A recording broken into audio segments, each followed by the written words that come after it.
I graduated from Crystal City High School as the high school valedictorian, and that enabled me the opportunity to go away from home. So I was very fortunate and got a full scholarship to go to Boston University in Boston, Massachusetts, where it's usually cooler than Texas.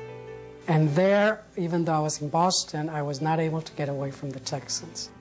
The president of the college at that time was John Silber, who had been the dean of the College of Liberal Arts at the University of Texas. And his young assistant at that time was none other than William J. Bennett, who became my freshman professor teaching philosophical problems of law and society.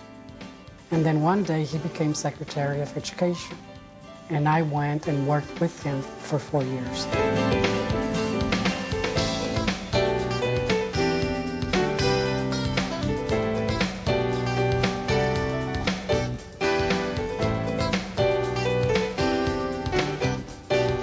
One of the reasons why I chose to come back home is that the drug dealers and the young thugs had taken over the housing developments in a small town just like they had in the big cities.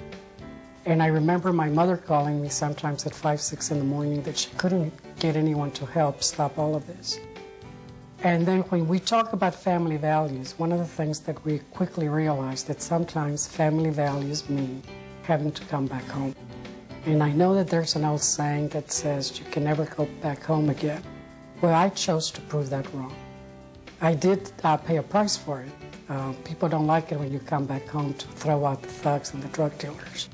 You're leaving housing developments because sometimes life has been a little bit difficult, but that doesn't mean that you're not supposed to be responsible.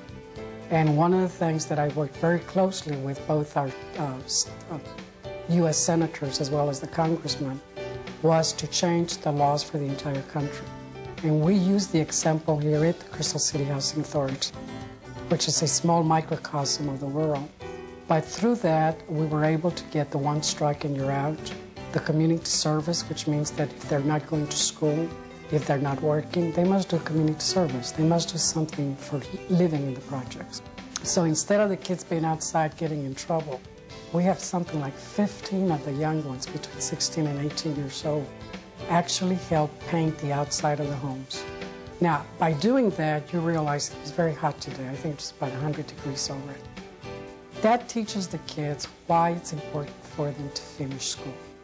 And the parents have told them, you don't do this, you think this is bad, you think it's 105 degrees is bad, you're bored. I mean, you saw them, they were covering paint because that's the way your life is going to be the rest of the life. So in that sense, it's doing a lot of good.